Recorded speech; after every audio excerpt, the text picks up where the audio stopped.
Magandang araw, panibagong umaga, morning. Ayan, magbubukas pa lang ng bintana. Medyo maganda ata ngayon ang araw at panahon. At kaalis nga lang ang aking estudyante, kaya ayan, for the ligpit-ligpit na ang Inday. Inipon ko nga yung mga buti ni Bibi para mamaya paghugas na lang. At ayan, nagligpit din ako ng mga gamit namin kasi sobrang kalat. Sinabayan ko na din ng punas-punas. Siyempre, may bata tayo. Kailangan araw-araw punas-punas para iwas na rin hatsing-hatsing ang aming baby. Kaya lang naman ito makalat kasi may baby kami. Minsan ay kinakalikot dyan, sari-sari nang inaabot. Kaya ayan, for the ligpit ang Inday. Habang ginagana ng Inday, mas lalo akong ginaganahan paglilinis pag walang tao sa loob ng bahay. At ayan na nga, malinis na.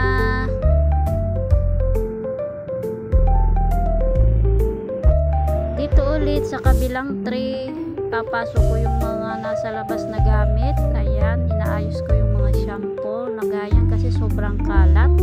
Kahirap naman kasi pag may kasama ka sa loob ng bahay na hindi mo kasundo. At ayan nga, yung aking timbangan, sobrang gabok, pinunasan ko muna siya. Siyempre, saglit, titimbang muna tayo. Ayan, 44 pa lang ating timbang. Ayan, itatabi na natin.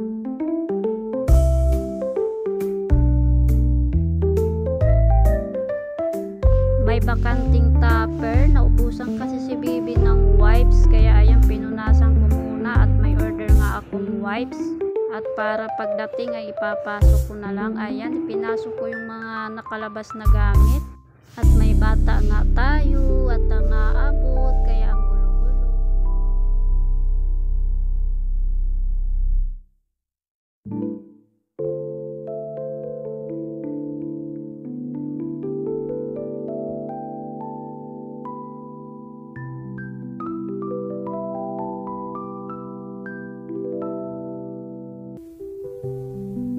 Pagkatapos ko naman dito ay ang aking bibi naman, pupunasan ko at bibihisan. Ayan, mamaya ko naliliguan pag may araw na.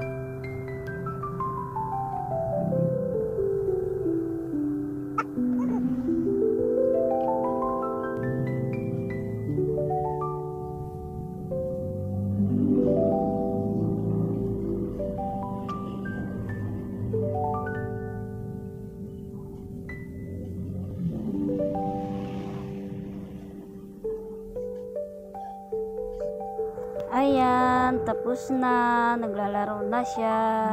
Pagkatapos naman, syempre papalitan ko yung cover ng kanyang higaan. Araw-araw ko nga siya pinapalitan kasi magabog nga. At syempre para fresh ang paghiga ng aking bibi. Ayan, tapos na, maayos na. Tutulog na yan. Hanggang dito na nga lang. Maraming salamat sa panunood.